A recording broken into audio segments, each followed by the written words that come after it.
He actually, women, he wants to talk about to underline his specific position that he wants to bring to the debate. So I want to start with rupture, because as much as I understand, you're going to talk. You're going to talk about inconspicuous causes of life in Germany. So we'll hear a little bit more about the causes of light from a Southern perspective. And secondly, you're well positioned, David, who will come in his personal experiences and so on. So would you first present yourself, hand over the microphone to your neighbor, and then we'll come back to you in a circle. Thank you very much. My name is Uche Apulu, and I come originally from Nigeria, and I work currently with the Bavarian Refugee Council in Munich. Hello, I'm Amos David. I come from Nigeria, and I've been here for 7 years now. I came through the roof, through Libya, Italy, and Austria, Germany. So I've been here for some time now. Though I'm lucky, very, very lucky that I got my asylum. So we'll be discussing about that later on and how it went. Thank you. Hello, my name is Jacques Zanu. I come from Benin Republic, and I am in Nuremberg.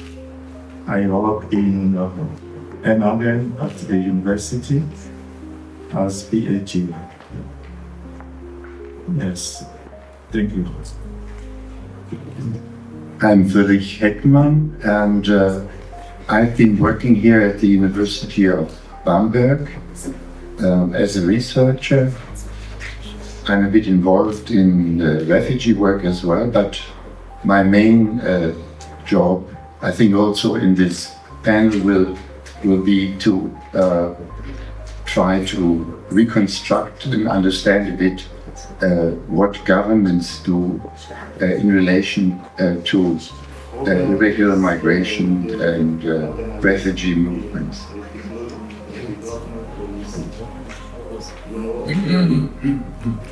Yes, thank you very much. Everything which is your presentation.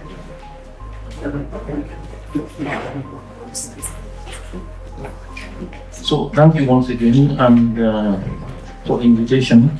I've been made to understand that I have just about 10 minutes, so I'll try to be very, very fast with my presentation. I just felt it's always very important to have something for people to see, because there's a saying that what you hear, you can internalize it. What you hear and what you see at the same time, sinks in better. So I've already said I work with the Bavarian Refugee Council in Munich, which is an NGO, a human rights organization that engages itself for the rights of refugees. And normally when I need to talk about flight, I do talk about flight a lot. That's my pet topic, the causes of flight. But I always want to start by trying to make a clear definition between what is a refugee and what is a migrant, because in the migration discourse, in the refugee discourse, that gets lost a bit, So I always want to point out that, people flee their countries of origin because of persecution, while a migrant migrates, because of it is a voluntary decision to migrate, like for instance, maybe a student that comes to study here or somebody that came to work, So, and what that means is that, a refugee does not have protection in his own country when he goes back. unlike maybe an ordinary migrant, who has all the protection that he needs when he goes back. So, of course, just as a preamble, I just decided to put here some of the current figures, and very, very interesting. The current figures of people who have been forcibly displaced, people who are fleeing worldwide is about 123 million as of today. 40% of them are children, 73% come from 5 countries, and interestingly, 73.5 million of this number are internally displaced people. That means refugees who have not even left their home countries or their surrounding regions. So, what are the causes of flight actually, which I believe we all know? War, the primary cause of flight, persecution, poverty, hunger, environmental degradation. But these are the causes of flight that we all know, and that's why my pet topic is inconspicuous causes of flight. Not the ones that we all know, because, like for instance, war as a cause of flight. If there is war today, assuming the people of Erlangen decide to come and kill everybody here in Bamberg, the people in Bamberg are going to run away, they're going to flee Bamberg. So it is normal, we all understand that war is a cause of flight, but there are some aspects of war which are not quite obvious, which I would also want to go into. I will be talking specifically about war, poverty and hunger, and environmental degradation, for instance. But in order for us to understand, particularly in relation to Africa, we need to understand a little bit of history. Like for instance, I have here this Africa map, which shows Africa, a pre-colonial Africa before colonialism. And you can see that is very, very much different from what you know as the African map of today. Before colonialism, there were different regions, different empires, different kingdoms. So, but the African map which we know today looks like this, and you find out that if you look at the key on the bottom left corner, you'll see that this map actually came into existence in 1884 to 1885 because of the conference in Berlin, and the whole areas of Africa was divided among the Europeans, and that is what gave rise to this African map as we know it today. But the interesting thing is that the Africans themselves were not at this conference in Berlin. They were not invited, so they didn't know about it, and but somehow that is the map we have today.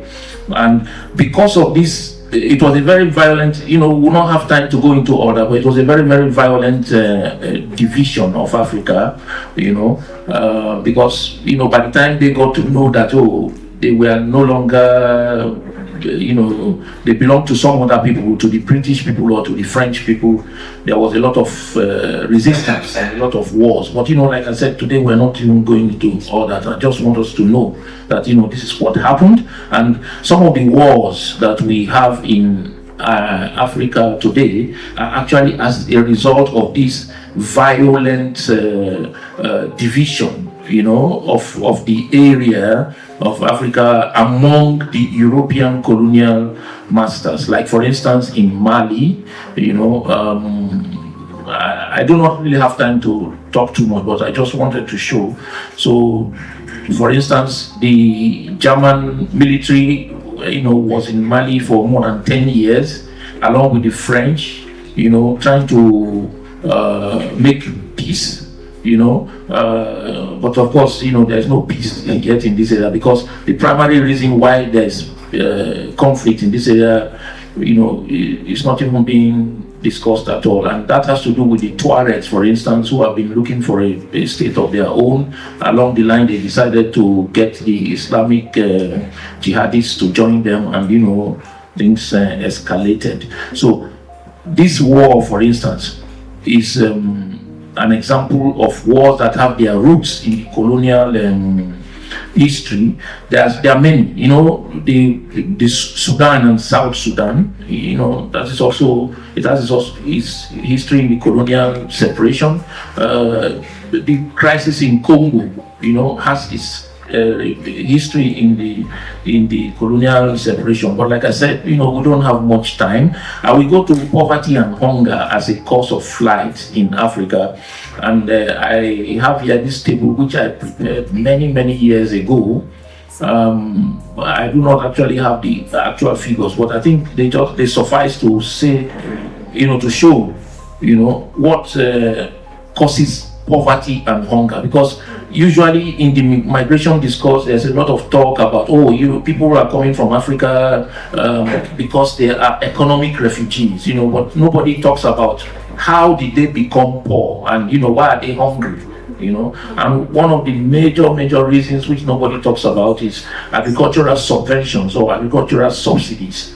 And many years ago, it was calculated that in the whole industrialized countries, but in the global north, you have about $350 billion of agricultural subventions, which compared to Africa you don't have. And these agricultural subventions lead to overproduction, and when there's surplus, this surplus will now be pushed to the global south, to the developing countries, and this surplus is also being pushed with subventions, export subventions, So you have two types of subvention. There's subvention to produce, which leads to surplus, and there is then subvention to shift the goods, to the south again, and that kills agriculture in the global south, because in the global north you have maybe about 10 to 15% of the people who are engaged in agriculture, compared to the global south where you have about 70% of the people engaged in agriculture. And that is actually the cause that causes poverty, because the people in the global south are not able to determine the market price. What do I mean by that? It is the person that produces surplus that determines the market price, and I think we all know that. That is basic market economics. So you have a situation where things like milk in Africa, those of us that come from Africa, we know milk powder, very cheap in the market, milk powder from Europe, but the local producers of milk in Africa, like for instance Burkina Faso, they have these Zebu cows, and sorry. So let me just go on. I don't need to give any example. So because of export subventions, there is overproduction, and because of agricultural subventions, there's overproduction, and with export subvention, these things are pushed down to the global south, and of course that affects the prices. The local producers cannot sell their products. They cannot even be in the business. They have to leave. And that's what makes them poor. And that's how they start looking for how to come to Europe. Because they cannot survive anymore. So the same thing is in the fishing industry. Overfishing from the fishing industry of the global north, which pauperizes the fishermen in the global south. Like for instance, this graphic from Greenpeace, shows actually what is happening. So there is also the issue of overpopulation. People in many academic literature concerning Africa, there's this claim, that population is a problem and it causes flight. The problem is not really population. The problem is exodus, rural exodus, yeah, to the urban areas, and that rural exodus has to do with poverty and hunger, when the people can no longer survive based on the things that on their agricultural or fishing activities. So another thing, the last thing I want to mention is environmental degradation as a source of climate change. I think we all know what causes climate change. That's what he's trying to explain here.